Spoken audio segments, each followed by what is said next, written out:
Welcome to the Vision by Protiviti interview. I'm Joe Cornick, Editor-in-Chief of Vision by Protiviti, a global content resource examining big themes that will impact the C-suite and executive boardrooms worldwide.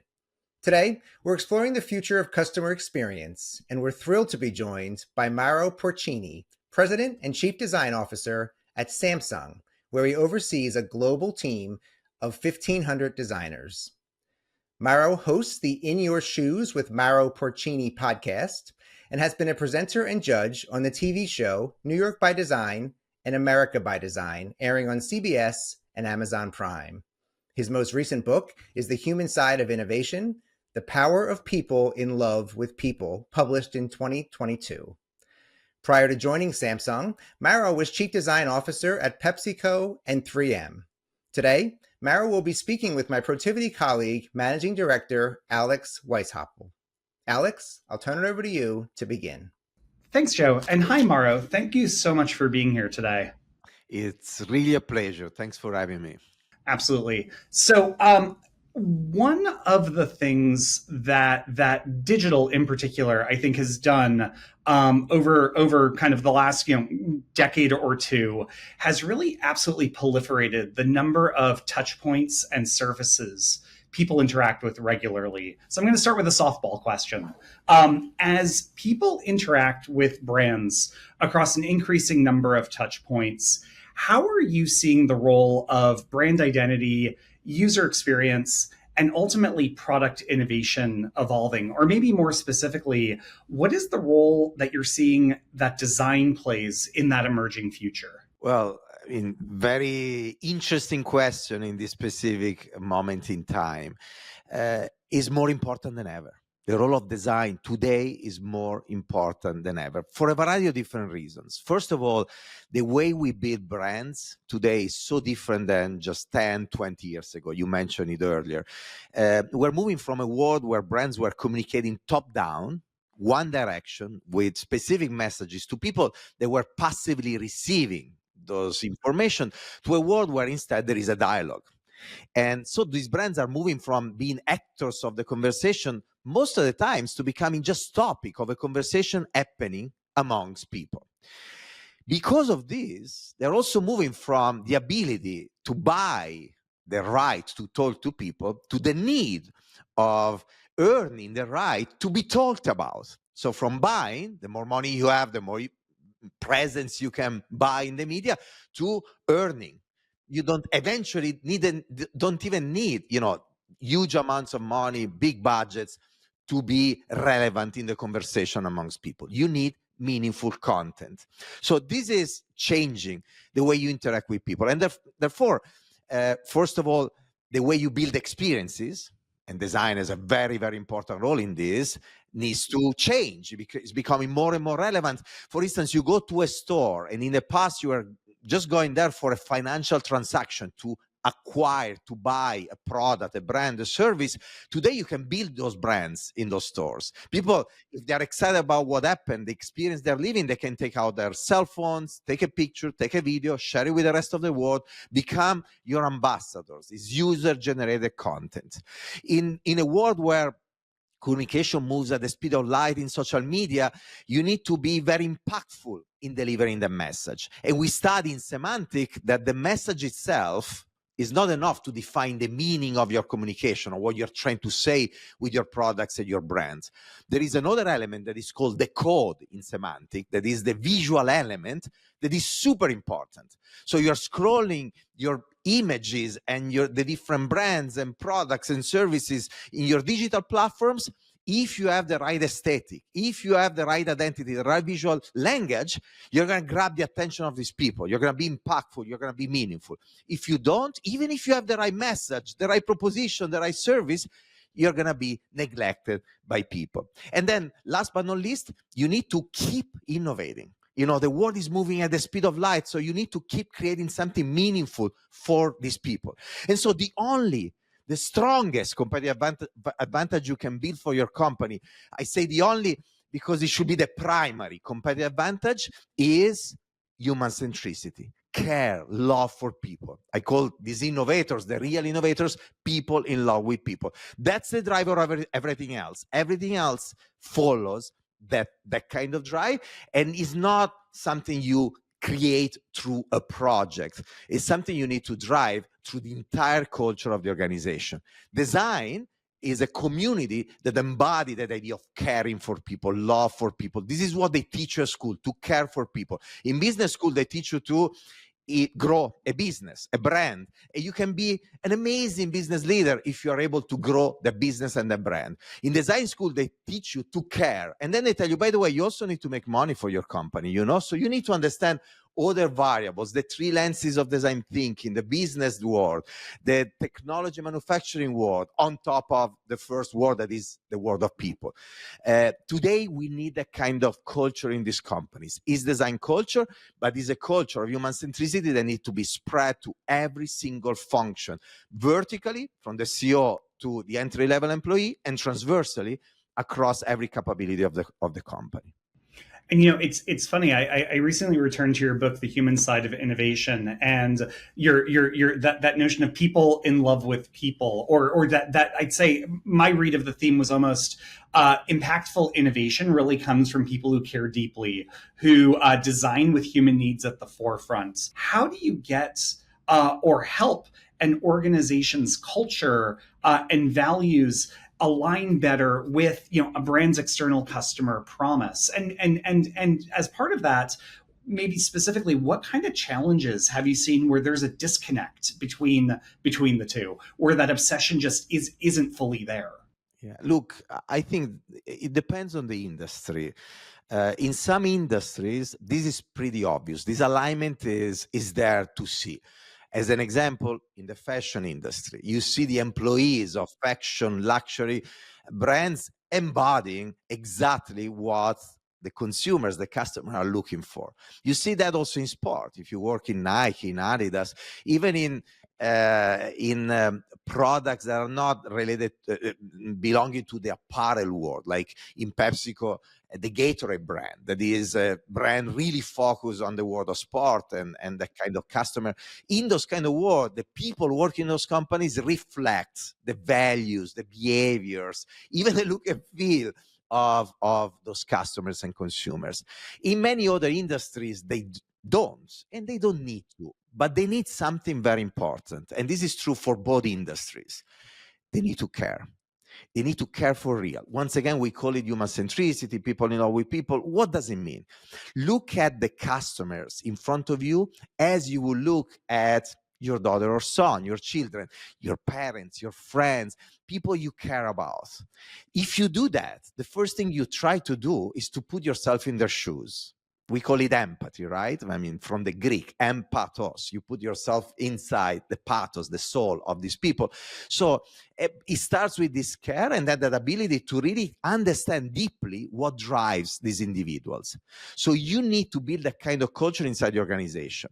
Now, what are the biggest challenges? Often companies talk about human centricity. Sometimes they use the word consumer centricity as an example, and they confuse these two approaches with what a consumer insights function does. So they start to collect a lot of data. Now we live in the world of data. We have really the ability to dissect, the customer base with a capillarity, with a precision, with a focus that we never had before. That's great. That's great. But a lot of people think that consumer centricity, human centricity is just knowledge, insights, data about the people we serve. And that's the problem. It's not. It's the beginning. You need that. But then you need to care. You may have a lot of information about your customers, but you're like, you know what? I don't care. Our brand is so strong. It's very profitable. We are the leader in the market. And this is the biggest mistake you do. Often when you are successful, you are paralyzed by that success. And you stop caring, observing and caring. And that observation and care push you to innovate even when you are successful, especially when you are successful, because you have eventually more resources to do it and you have less pressure. So you need to care. Now, even that is not enough. You may understand what you need to do. You may care about this, but then as a leader in the organization, you may eventually not have the courage to act on it. Because innovating, changing, especially things that are working well, is risky. So you need also that, this is what human centricity is about. And then finally, well, let's say you have it all. You have the courage, you act, and then you screw up. You need two things. First, try not to screw up. So you need knowledge, skills. You need leaders with specific kind of skills that make the difference. And then the third thing is, if you do screw up, and you will screw up sooner or later, I mean, this is statistically certain. We will make mistakes in the future. I learned that in design school, in the study of ergonomics, where when you design the cockpit of a plane, of a train, they take into account that there will be a human mistake for sure. There is no doubt it's going to happen sooner or later. So you have a series of backup systems to manage all of this. So companies should understand that if you invest in change, transformation, innovation, you're going to screw it up in multiple instances. And therefore, you need a culture that protects the ability to make mistakes, that doesn't crucify the people making these mistakes, that learn out of those mistakes. So all of these create the right culture that is really human-centric and is really in sync with the values of the customers and the consumers that we serve every day. I love this idea of failing, of really figuring out how to fail gracefully, both at the organization and at the individual level, because you're absolutely right. That risk is going to have is going to have failure. It's almost a given after a certain point in time. But how you recover, again, both as an organization and as a set of individuals who work together, is absolutely massive. And how you learn out of it. I mean, failure has been celebrated by many platforms. I remember multiple articles in Harvard Business Review, just to mention one of many. Everybody understands by now that you need to fail here and there to succeed. I come from a science company. Many years ago, I used to work at 3M. Scientists know very well that to arrive to one innovation, one patent, they need to do thousands of experiments. What scientists call experiments, the business world called failures. You need, a company with the right culture, the right financial algorithm, the right organization to embrace experimentation. And by the way, if we start to call them experiments instead of failure, and we manage them in the right way internally, but also externally, when we face customers, shareholders, the media, then we'll be able to build a culture that fosters innovation in a much more powerful and effective way. That's fantastic advice. I do want to shift to one area that you started to bring up around data, and I guess one thing I'm curious about is, as data and AI and automation and personalization and ever more kind of data-driven capabilities become more embedded both in business operations and in customer interactions. How do you balance efficiency and scale that those technologies can provide with, to your point, that ongoing need for empathy and for human connection? How do you get those working together and not in tension? Well, first of all, you use the keyword that is the most important one, is balance, right? Let's start remembering that these are just tools. So the key priority is that these tools are designed to serve us as humans, and they need to be used by humans. So we need to, whoever designed those tools is in charge of those tools, needs to keep that in mind all the time. Human centricity, how to frame those tools that are becoming more powerful than ever today, through purpose, through ethic, through care for the people, that they serve, how we design everything, to make sure that they stay at the service of the humans. I will divide, especially talking about AI and new technologies, the world in front of us in the coming decades in two phases. One is the transition phase, and the other one is when we land really these technologies in full maturity. In transition, the role of humans in managing them is huge, because you need critical thinking, you need the ability to interpret information, to build a prompt, to manage all these technologies in ways that are meaningful and relevant to all of us, to companies, to the customers, to the people out there in general. So this balance is key. What we need to understand, though, in any profession that we have, is that our roles will evolve. The way I am designing today is going to be different than in 10 years. And I remember I studied in the 90s design, and computers, softwares were arriving. A lot of people were like, oh my God, I'm going to lose my job. Well, you do lose your job if you don't upgrade your skills. You're typographers that were using the ink, or people that were making mock-ups, in a certain way. Yeah, that job is gone, but you doing that job, you can learn the new tools and you can be as relevant as ever. So the first thing is embrace new technologies. As soon as AI started to show up, or new technologies in general, instead of rejecting them, I push my entire organization to be the pioneers of the use of AI. Now, it's not easy. We love to stay in our comfort zone. Newness, innovation, different things scare us. So a lot of people won't do it. And so if you're the CEO of a company, make sure that you build that kind of culture. Make sure you find the right leaders that embody that idea of experimenting with new things, so that the entire organization can follow. Now, this is true until AI will reach a level, AI, robotics, a series of technologies, where they will be able to replace completely humans in their jobs. If they're able to replace humans in society, that's another, issue that we don't want to talk about today, probably. But in their jobs. And now, we shouldn't be scared about this. It's a dream. I mean, we invented tools in the prehistoric time because we needed them to be more efficient, more effective, to protect ourselves and serve our needs in the best possible way. Imagine a future where we have machines that do our jobs. That's amazing. Now, the innovation project, though, become a different one. We need to start today thinking, what is going to be the society of the future?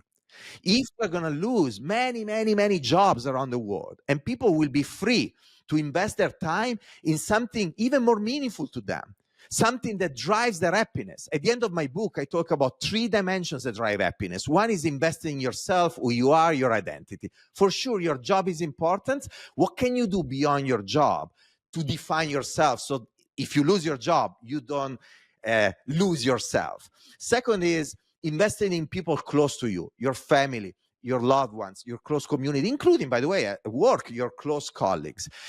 Freeing up time, you will have more time for your family, for your friends, for all of these. And then the third dimension is doing something bigger than you, something that you can use to defeat death, to become immortal. And again, if you don't have to work from morning to night every day, you will free up time for that. So for our society, that's great. We're going to see the indexes of happiness in society raising. Actually, we have countries where the highest level of business effectiveness, countries with that high level of business effectiveness, with index of happiness very, very low. So actually, AI can do the most human thing of all, giving us back part of that happiness that we lost over time. But to do that, the innovation project is to understand what is going to be the society of the future, when there will be less jobs. And this is an innovation project for governments, also for companies, and then for any individual that want to have a voice, a perspective, a point of view, and share it with the world. We talk about social media a lot today.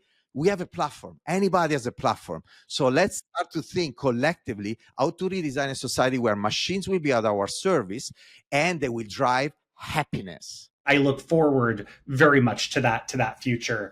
But I guess kind of to bring this kind of full circle, one last question for you. If you could give one piece of advice to a business leader, what would you tell them to prioritize or cultivate in their teams to have the best chance of staying relevant and successful and ultimately innovative in the marketplace of 2025 and beyond? Well, first of all, would be focus on your teams. I mean, you mentioned it, that's the frame of your question, but many business leaders don't. I mean, yes, people, they have HR, they have values, the leadership attributes, but they focus on other things. I think that the most important thing to focus on is people. Now, people how?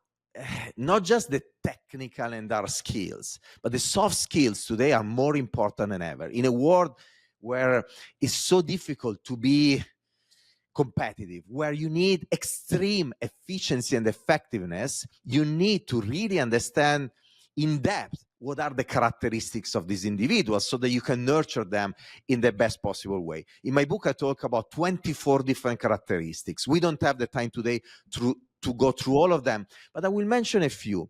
Some are more obvious in the world of entrepreneurship and innovation. For instance, the ability to dream.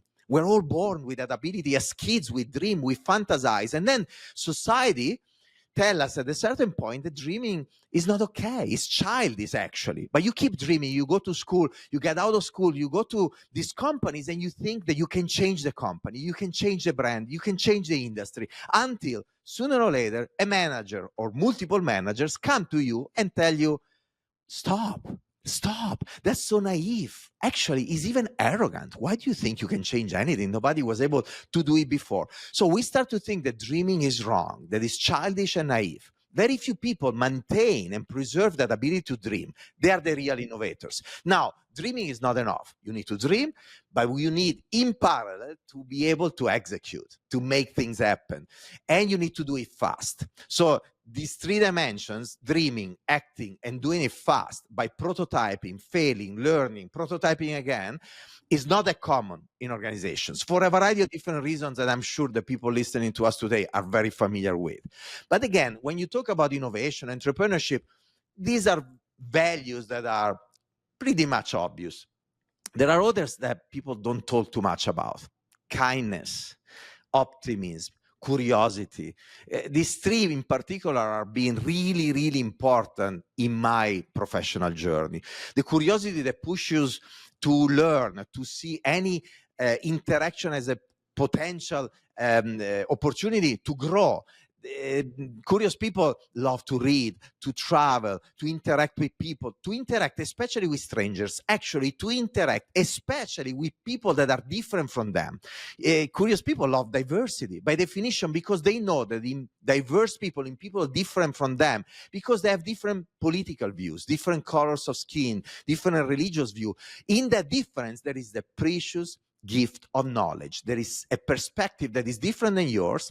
My perspective combined with your perspective is going to generate a third, original, innovative, new perspective that didn't exist before. And that's the real value, curiosity. Optimism. If you try to change a company, a brand, society, the world, you're going to face roadblocks, difficulties all the time. You need people that have that kind of optimism inside.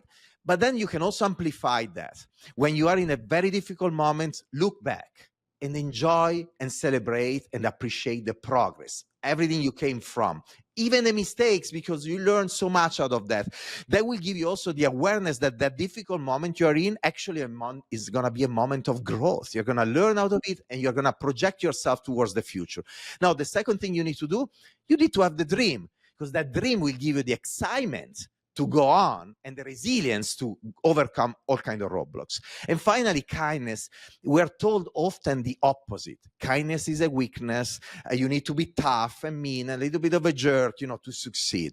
That's so wrong. Eventually it worked better 10, 20 years ago. But in today's society, where you need to be hyper efficient, where competition is extreme, you need every part of the organization to really work in total sync, in full effectiveness, to build the company of the future and the solution for your customers of the future. Kind people drive trust. Often we talk about trust in companies, but trust comes from people that really care, that are nice to each other, are kind to each other, that love each other. So kindness is the foundation of trust, and is, at the end of the day, a foundation of a new form of productivity. When we talk about productivity in these companies, we talk about laying off people, cutting resources, A&M, and a variety of different investments. We rarely talk about investing in productivity by amplifying the level of kindness and trust in the organization. For me and our design organization over the years across multiple companies, this has been really, really an incredible driver of growth and efficiency. Mauro, thank you so much. I could talk for hours, but thank you so much for your time today. This has been really, really enlightening for me, and I hope our viewers enjoyed this conversation as well. I'm going to hand it back to you, Joe. Thanks, Alex and Mauro, and thank you for watching the Vision by Protiviti interview. On behalf of Alex and Mauro, I'm Joe Cornick. We'll see you next time.